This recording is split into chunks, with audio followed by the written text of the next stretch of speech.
Welcome to the Psych Central Show, where each episode presents an in-depth look at issues from the field of psychology and mental health, with host Gabe Howard and co-host Vincent M. Wales. Hello, everyone, and welcome to this week's episode of the Psych Central Show podcast. My name is Gabe Howard, and with me, as always, is Vincent M. Wales. And speaking of Gabe and Vince, do you want to interact with us, suggest topics, comments on the show, and be the first to get updates? You can do so by joining our super secret Facebook group at psychcentral.com/FB show. Vin, as always, we brought along guests, didn't we? Yes, but first I think you need to reevaluate the definition of super secret. Super secret because unless you listen to our show, you don't know about it. It's just for us. And it's on Facebook. Facebook. Yes, and not about us. That's fair. All righty. So today we have two folks with us, Rebecca Williams and Julie Kraft, who have a new book out called The Gift of Recovery, 52 Mindful Ways to Live Joyfully Beyond Addiction. And ladies, I believe that came out just earlier this month. Is that correct? That's right. June 1st officially. Yay! Yay! Congratulations. Thank you. Ben, thanks for having us on the show. Could you tell us a little bit about yourselves? Sure. I'm Julie Kraft. I'm a licensed marriage and family therapist here in California with a background in dual diagnosis intensive outpatient programs. That's for recovery from addiction and mental health simultaneously. And I also work in a private practice here in San Diego. Hi, I'm Rebecca Williams. I'm a clinical psychologist here in San Diego, California. And I've been in the VA system working as a staff psychologist and a program director for 20 years. That's 20. And I also have a private practice in town. And with Julie, we've been working on writing for over 10 years. We have a wonderful writing relationship and friendship. And our first book, Mindfulness for Addiction, was our first go at writing together, and this is our second book, The Gift of Recovery, so we're stoked to talk about it. Well, very good. It sounds like the partnership must be working out if you're on to book 2. Yeah, it's been wonderful. Actually, it's getting better and better. The way we interact is that she sends me work, and I edit it, and I send her work, and she edits it. This time around, we're writing about mindfulness, and every time I read her work, I relaxed, and it was a wonderful writing experience this time. Well, very cool. Thank you so much. So let's talk about the book a little bit. I've got the entire blurb in front of me, but I'm not going to read it all. You'll have to go to Amazon and read it for yourself. But the first paragraph is, if you are recovering from addiction, The Gift of Recovery offers quick, in-the-moment tips and tricks to help you cope with daily stress and stay firmly on the path to wellness. With this gentle, easy-to-use guide, you'll learn how to navigate relationships, take time for self-care, and build a mindful, sustainable, and joyful recovery. So just reading that paragraph, a couple of things immediately popped to mind. One of them is that it sounds remarkably easy to do, and I know that addiction can be very, very serious. So how do you sort of explain that out? Because I don't think what you're saying is, hey, buy our book and the horrors of addiction are over. But it will help you with these things. Talk on that a little bit. Sure. I totally agree. Recovery from addiction is, not an easy process. It's certainly going to be a lot of work, and there's a lot of challenges and obstacles waiting, is certainly an early recovery.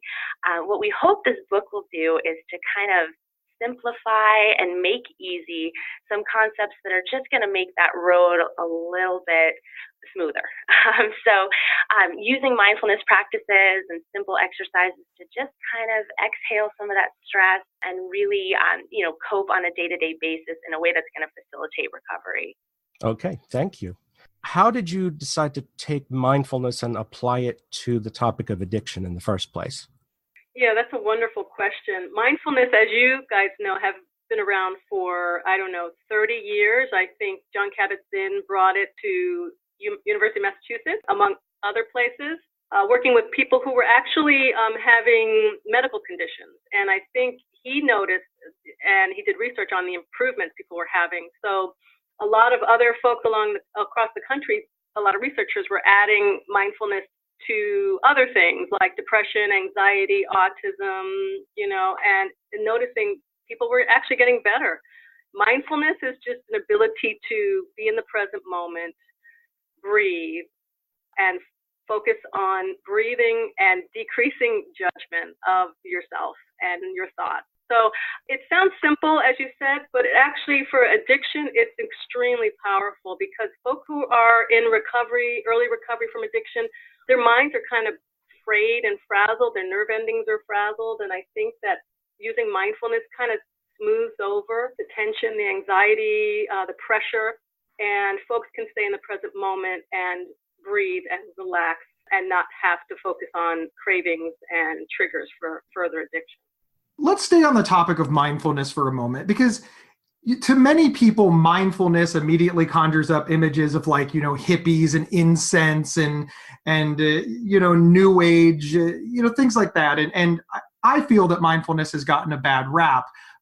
The question that I have specifically is, does mindfulness have scientific backing or evidence? What exactly is mindfulness, and what evidence do we have that it isn't just some, new age babble?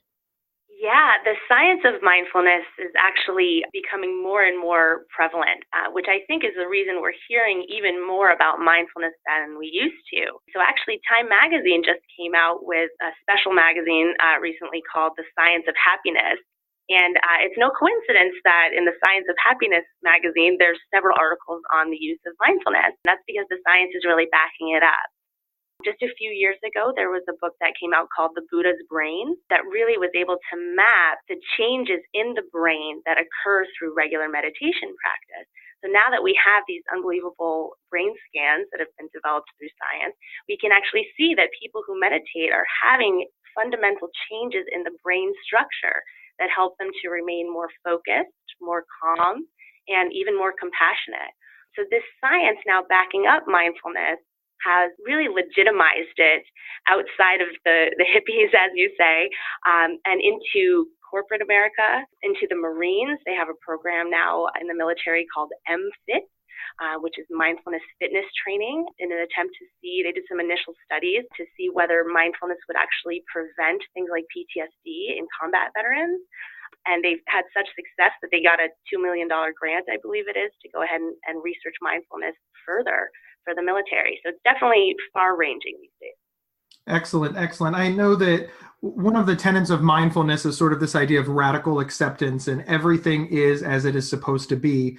I personally don't know that I can accept that everything is the way it's supposed to be. However, the idea of being in the moment is very powerful for me living with bipolar disorder, because so often I'm like, well, I feel sick, so I'll be happy later.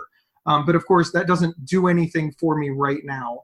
Am I explaining sort of the benefits of mindfulness correctly using myself as an example there? That's beautiful.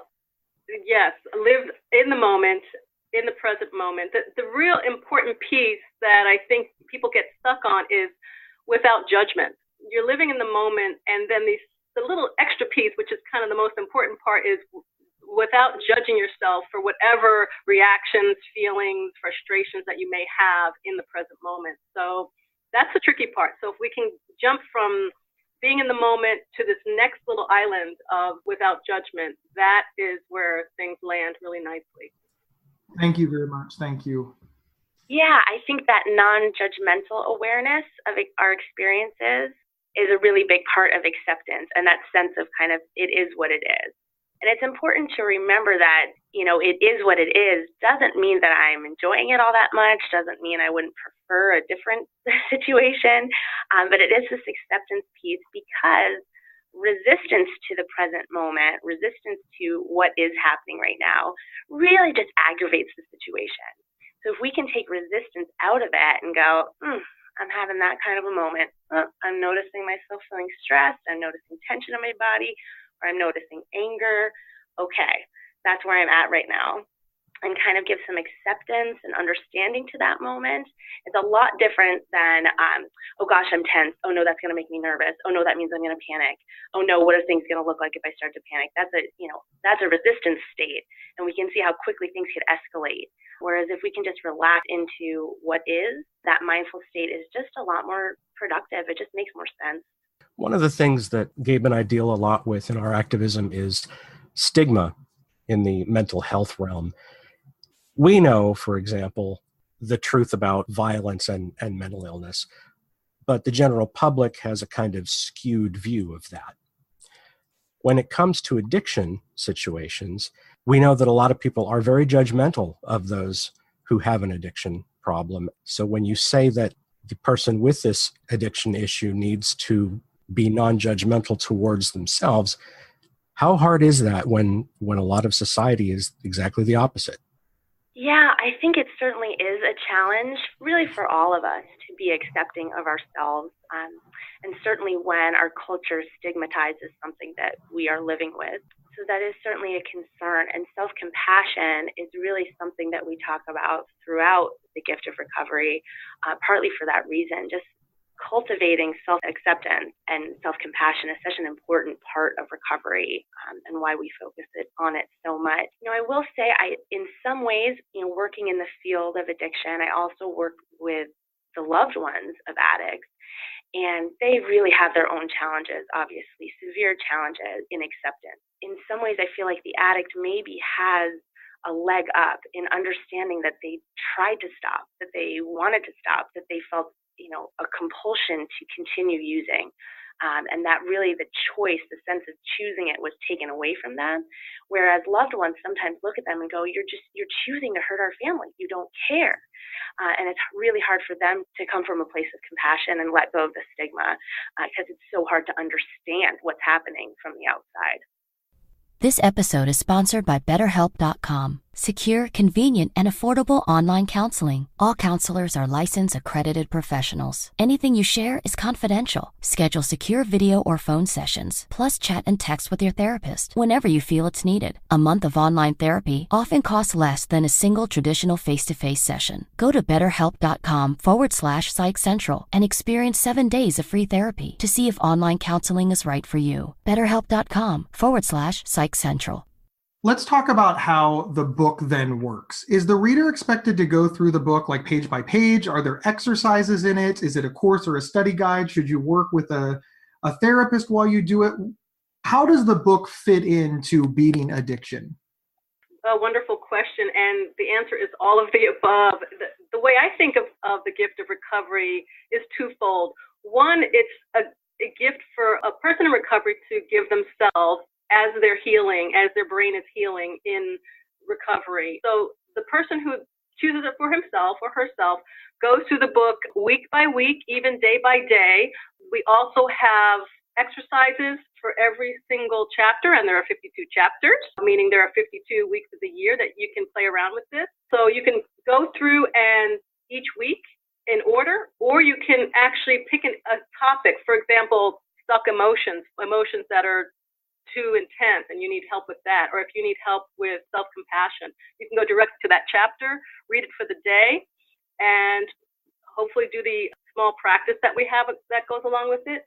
In addition, what we really like is that we have an affirmation for every single day of the week, and that's 365 affirmations in our book to actually just land in, relax, and read the affirmation in the morning, read it at noon, put it in your phone, put a Post-it note on your mirror, and just reconnect with yourself through an affirmation. So we're really proud of those affirmations.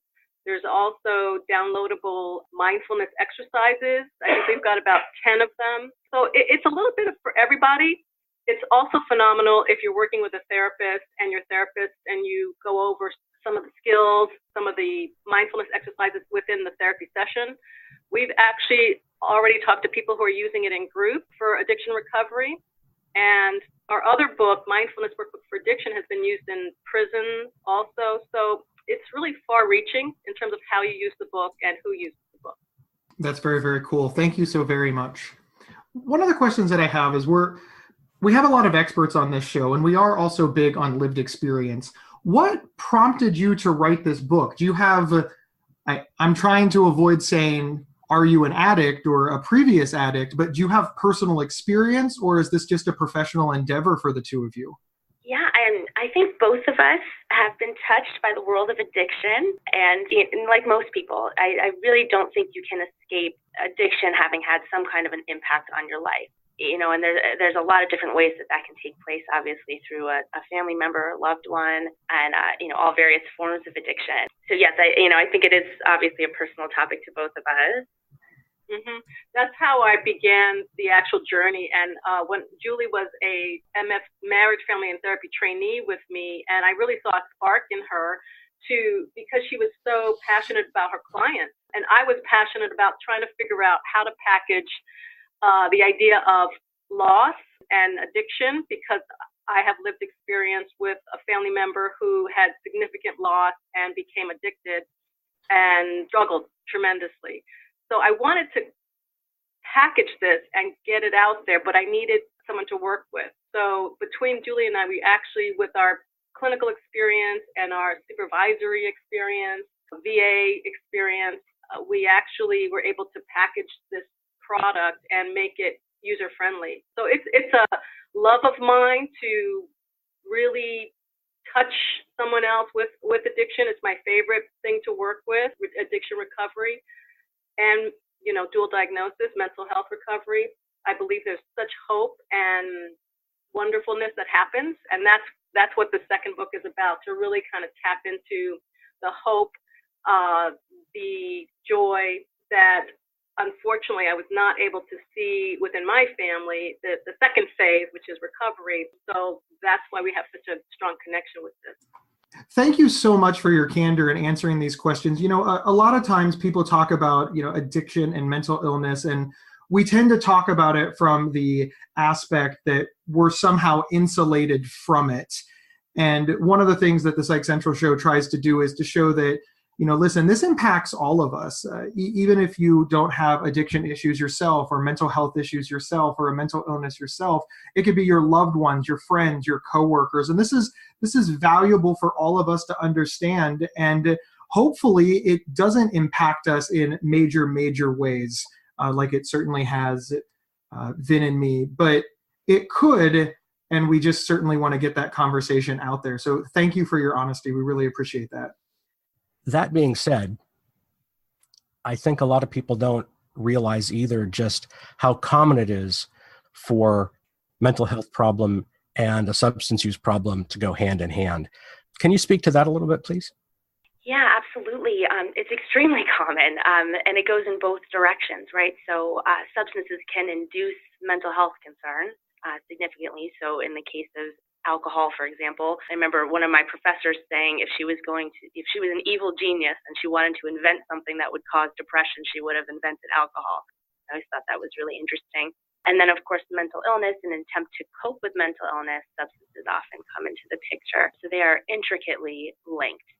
The good news is, for a lot of people who are suffering from depression or extreme anxiety, a lot of the mental illness actually lifts when the substances are removed. They've seen large percentages of the population who come in for treatment from addiction see their mental illness symptoms actually alleviate. So they were so tied into the substances that they then go away. So that's very hopeful and optimistic. Yeah, the other piece is, like you mentioned earlier, the family piece. If someone in the family is recovering, the family system actually starts feeling better. Sometimes they feel worse at first. It's not always, bunny rabbits all the time. But after there's some time in recovery, the family also heals and the family gets well. So if a family member is feeling depressed because of someone using substances, it's rough. And so we want to convey that there is hope for the family when someone starts to recover from drug or alcohol addiction. It's really a family affair. Thank you so much. Is being stuck in the cycle of addiction because of a lack of self-awareness? Are people who are addicted to drugs and alcohol, are they not aware of it? It really seems like we understand more than they do, but I have to imagine that's probably not the case. Sometimes it is. Sometimes it's not, and sometimes it is. And I think that's just this amazing thing that our mind knows how to do called defense mechanisms, where something's really scary and we just can't possibly deal with seeing it clearly. It just kind of gets fuzzy or even blacked out, right? Just blocked from our awareness. So a lot of people do feel that they are just choosing something that feels cool or feels right or is helpful to them, and they, can really kind of ignore some of the consequences or convince themselves it's going to be okay, convince themselves that it's something they can stop whenever they want to. People can really believe that for a long time. And then sometimes they are aware that it needs to change. But I'm sure, if anyone listening took a look at something in their life that they feel like really needs to change right now, something that, I need to start exercising, or I need to eat less sugar or have less caffeine, and they really felt like that was important, to kind of ask themselves, or ask yourself, listener, like, how quickly do you change that? Did you just decide and then change it? Or do you find that it's really kind of difficult to get yourself into action? So you're aware that it needs to change, but the change doesn't just follow right from there necessarily. So it's kind of a mix of things. Yeah, I agree. And I would add to that, my experience working with clients who are in recovery is that they're super hypersensitive. Their antennas are up all the time, and they are noticing everything. Almost there's no filter. Like too much information is coming in. The teacup is full. What do we do now? So part of the journey is self-awareness, and that's why the mindfulness kind of comes back in, is that it's okay to have the experience of noticing things, but you don't have to react to everything. You don't have to have an opinion about everything, because there's too much information coming in. It's like nerve endings are out there all the time. So if we can teach folks mental illness, mental health recovery, or addiction recovery to kind of smooth down the nerve endings a little bit, so they're not as sensitive to everything, I do think that's one of the ways to be well for all of us. Excellent. Thank you so very much. We know that addiction can leave a lot of trauma in its wake. People have trouble forgiving themselves. Family members have trouble forgiving their other family members. Addiction can be very traumatizing to just entire family structures. Is there something in this book that helps with that? I mean, how do you forgive yourself, or how do you forgive somebody else when, addiction just really takes control? I mean, how do you let it go? Wow, that's my favorite question so far. As a psychologist, I first have to forgive myself. I work with clients, they're struggling, my days are full. At the end of the day, my journey is to put my hand on my heart and forgive myself for the struggles of the day, choosing a tough profession, and just embrace the idea that I'm able to forgive myself. Once I have that foundation, I'm able to work with clients and others about how to forgive themselves. It's not easy. There's always a fight back, a pushback. Whenever I even say the word forgiveness, self-forgiveness, people are like, not me, not today, no thanks. You must be thinking about somebody else. So we first put a toe in the water. I would say, what would it be like if you forgave yourself for going out and using, or whatever the problem is? And after we get past the pushback, I have them lean back in the chair or the couch and just close their eyes for a moment and imagine what it would feel like to forgive yourself. And usually 9 times out of 10, it's emotional, and there's usually tears, and that's good. I feel like that's a breakthrough. So that's the beginning part of self-forgiveness. It's an emotional journey. There's stops and starts. Once you get it, you can't unget it. It's pretty powerful. So I start with myself, then I work with the client, and then we keep circling back around to forgiving, potentially forgiving other people, but certainly starting with self-forgiveness. And it's a practice. It is not going to get fixed today. We practice it frequently, and the book helps a little bit with just kind of reminding us that it's a journey. It's not gonna get resolved in one session or one chapter. Julie, have anything to add to that? Yeah, I was just thinking about being patient with loved ones who aren't ready to forgive you yet and are still feeling really angry and distrustful of someone who's been addicted and is just starting to recover. A lot of my clients in recovery feel like, okay, I'm doing the hard work, I'm recovering. Why won't the family just forgive me, trust me, and give me the good stuff again? And, every addict is entitled to trust as they develop it and to all the love and support that a family can give. But sometimes we also have to be a little patient as the family starts to come around and can really, can trust that the recovery is going to continue. Yeah, I agree with that a lot. It really resonates with a lot of people in our community, this idea that we want to be forgiven now, but there may be a reason that we have to wait on it, and we should just be hopeful and give our family time. Yeah, so thank you very much for speaking on that. Appreciate it. I've always struggled with the very concept of self-forgiveness. I mean, I understand cutting yourself some slack when you've screwed up, when you've made a bad decision or something. But when you've done something that hurts another person, to me, self-forgiveness doesn't even make sense in that category. How do I get past that? That's a great question. Personally, I like to look at like the function of the kind of self-loathing or being hard on the self, because if it's beneficial and it's something that kind of maybe helps us remember our values and kind of points me towards, okay, this is obviously something that's really important to me, and it's this example, I'm going to hold it in my mind and be frustrated with myself around it so I never forget.